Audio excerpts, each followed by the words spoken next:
Hello and welcome to week 2 of MK422 Sales and Sales Management. Lisa Sturgeon here, and this week we are going to talk about ethical selling and maximizing customer lifetime value. So, what is ethical selling and why does it matter? Ethical selling is making sure that we are transparent in our pricing and terms of service. We're not leaving anything to be discovered after a sale in the fine print. It's problem solving, making sure that we're putting the customer, guest, or client's needs above our own to close a sale and making sure that we're helping them find the right solution for their needs. It's also being accountable, making sure that we're delivering on our promises.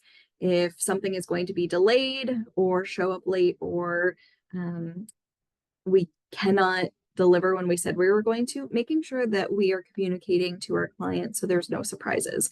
We don't live in a perfect world and things are going to happen, but how we maintain accountability is really important when it comes to ethical selling.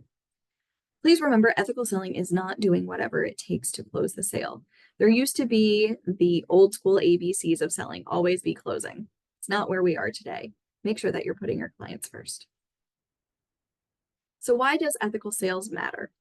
Well, it builds trust and credibility, making sure that we are enhancing what we're doing for our client, making sure that we're not just looking at them as a transaction, but as a human being, that their needs are important and that their value matters. And we can actually quantify what that value is as a lifetime value of a customer, which we'll get to in a little bit.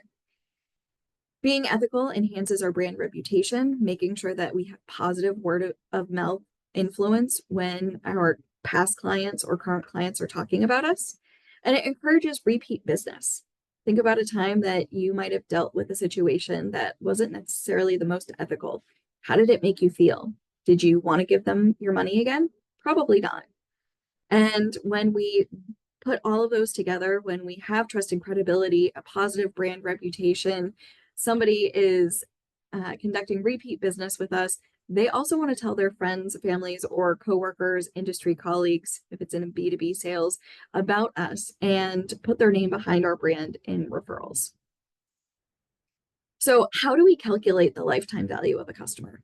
As you can see in the formulation below, there is a formula to dictate how much we can actually assign to the worth of each customer.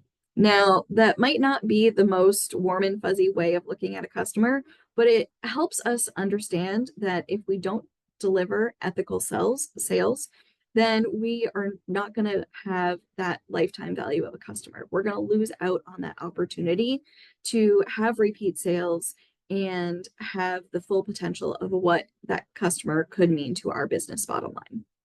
So how do we calculate this? You take the average amount of a sale, multiply that by the average purchase frequency, and then multiply that number by the average customer lifespan.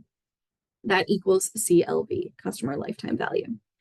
In the formulation below, you'll see that I provided an example. Average spend at a coffee shop, $6. We go out to the coffee shop 3 times a week.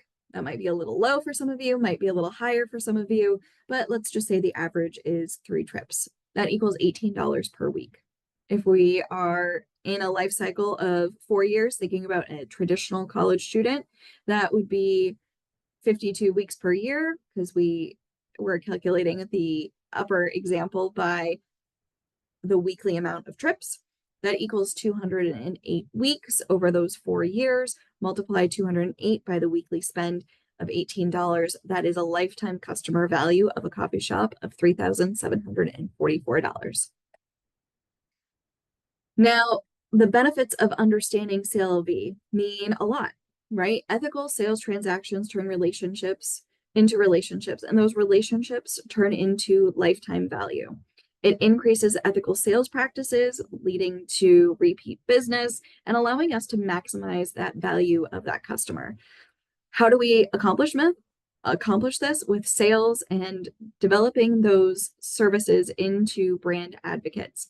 They turn into referrals. They talk about general awareness. They talk about what it means to be a client or customer of our business. They're willing to talk about us in a positive light, which is so beneficial. Now, think about that coffee shop example. If service was horrible and they always made you late, they were never on time providing your order, you probably would change your habit. You would probably go to a different coffee shop or start making your coffee from home.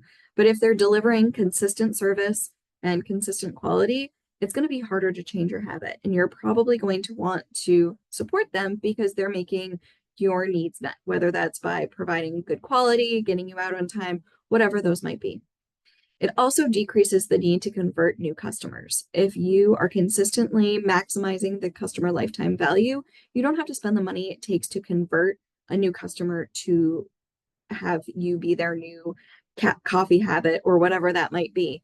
It is more expensive to recruit new customers than it is to keep the customers that we currently have. So as we're maximizing that lifetime value, it's allowing us to decrease spend in other areas such as marketing because we're maximizing our customers' value.